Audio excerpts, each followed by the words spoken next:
When I was a young kid, I used to love watching Teenage Mutant Ninja Turtles. I would sit on my couch with my favorite snack and sit back to enjoy the show I dearly loved.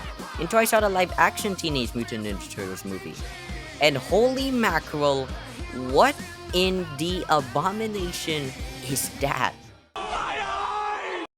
Fast forward December 2022, I finally got my long desired gaming laptop for Christmas. And with that, I used my saved up money to finally buy Xbox Game Pass. And whilst going through the massive library of games at my fingertips, I found Teenage Mutant Ninja Turtles Shreddars Revenge. And seeing that I was tired of editing the Force Awards, watch it if you haven't, I decided to boot up the game to relax myself. And wow, this game did not disappoint. On multiple fronts, TMNT Shreddars Revenge, yes, I'm calling it by its short form because I'm already tired of saying this crazy long title, is what I call a return back to form to the 2D era of games, and pays homage back to its former games by absolutely knocking it out of the park, with its game obviously being made by passion, love, and excitement to the series and the whole Teenage Mutant Ninja Turtles media in general. So let's fight with all the turtles, eat some pizza, and cowabunga straight into this mediocre review.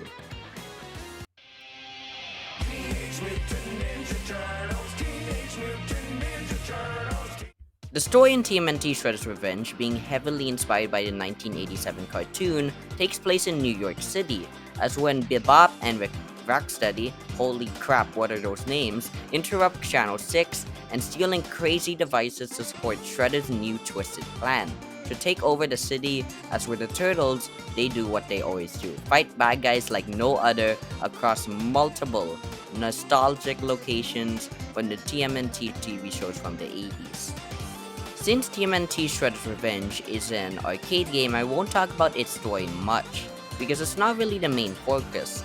But what I would say about the story is the inclusion of the original actors from the TV series, because it gives its game its needed charm and really just blasts nostalgia on any kid from the 80s. And the story also doesn't deteriorate any of the Turtles' personalities and knows them perfectly to their TV counterparts. The game's story is literally meant to be fun, relaxing, and a blast of nostalgia for any 80s kid, and it has personality and it's not generic, unlike other games last year. But my only complaint is it's short, and it's short. And when I say it's short, it's like 3 hours long, which, yeah, that's pretty short. And with which I would like it to be longer, but that's fine because it's amazing how the game does everything it needs to in such a short time of 3 hours. But the aspect that really makes this game what it is its gameplay.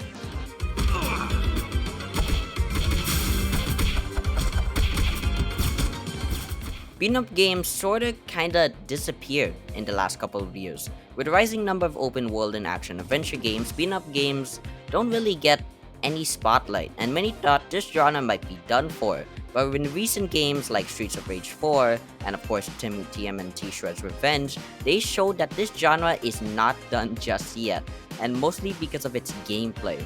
And Shredders Revenge is no stranger to that. It's an arcade-style side-scrolling beat-em-up with a decent amount of characters to use and fight with. Of course, we got Leonardo with his overpowered katanas, Raphael with his, well, candle-shaped knives, forks. Like, I have no idea. I don't know what in the world those are. But you got Mikey, which has a concerning addiction to pizza, and Donatello, which is my favorite of all the Ninja Turtles. There are also other characters like the legendary Master Splinter and April O'Neil, which is a really appreciated addition. Each character has their own traits to fight with, and is mostly based on 3 categories: range, speed, and power. Each character could have different advantages in each category, but for example, my character, Donatello, is more focused on range while sacrificing speed. Well, he has a pole vault for a stick, so I'm not really that surprised. But what I'm saying here is that the character selection is beyond excellent, and how the characters differ from each other is really simple and not complex, rather than a copy and paste attack that moves across the characters. Speaking of that, let's go to how to play this game. The gameplay is simple, but it's really fun to play with, and the combos create more moves to play with. And how the gameplay manages to be simple and really keeps the charm of the older TMNT games. You can jump and attack, dodge spam, super attacks, dive attacks, and more attacks when you even add a friend, emphasizing the more teamwork focused part of the game. It nails the co-op factor excellently. Sure, adding a few players is easy, but when you create unique moves meant for multiplayer, that's really mind-blowing. But the gameplay isn't complex. The game doesn't put random moves all over the place. It gives moves that would be used for different situations and keeps that arcade style that it's supposed to be. And you can also build up super attacks by executing combos and defeating enemies too, which is basically like a super attack if you're in a tight situation. I love using them to blast through hordes of enemies while spamming my jump attacks all throughout. And also there's taunts to taunt the poor enemies. Good god, I love this game.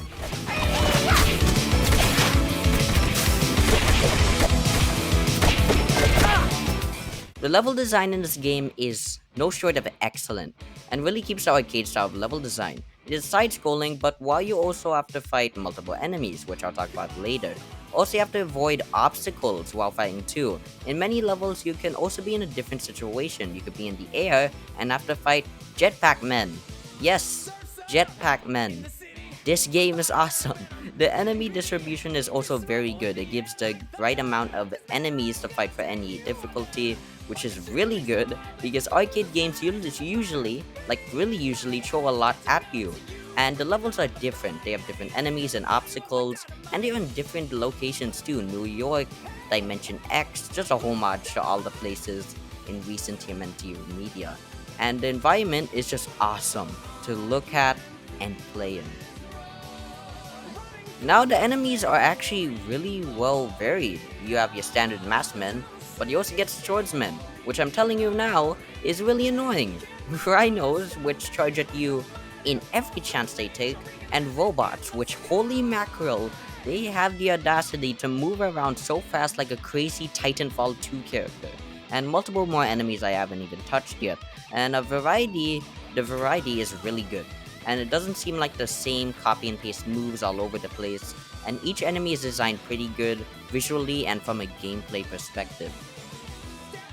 But what TMNT really does well is the bosses. At the end of each level, there's a boss at the end to cap it all off.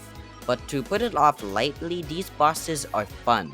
And I mean fun. Each boss isn't a Dark Souls or Elden Ring boss, it's just a plain old arcade boss, which is really executed greatly. From iconic villains to Shredder to Bebop, which I still have trouble pronouncing, it's an awesome sight to see and experience all at the same time. My only complaint is that some bosses are not designed particularly well. They can have very annoying things that they'll spam and are like really not creative enough. Some bosses, they just do the same move all over again, and this is not boss design, this is laziness, but it only occurs in only one or two bosses. And other than that, it's excellent, and paired with all the enemies and all the levels, it bolsters great replayability.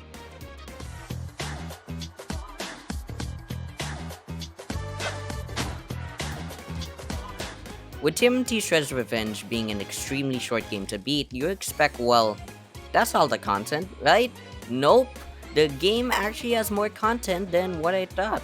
Throughout levels, you can find characters in secret areas, and when you do, they give you missions, for example, find disguised VHS tapes, and it's hidden all throughout the different levels, which gives more replayability too. They're all different types of characters, and I don't even think I even found them all. You can also upgrade your turtles for more moves and more lives, which is actually surprisingly really simple. There are also challenges to do at the start of each level, which actually is creative and is not generic Ubisoft challenges. Thank God. With the side content also comes the world. The little level world when you scroll through the levels with the car is so cool, so full of personality, and the graphics, oh my god, it's beautiful. And now you may be wondering, FF7, why is the game beautiful? It's a 2D game. And I hope none of my viewers think that. But this game literally bursts with color, personality. Even the teeny bit of details in the Easter eggs are crazy. and the world blends into the arcade's personality greatly. And again, I'll say this again, is a homage to kids back in the 80s.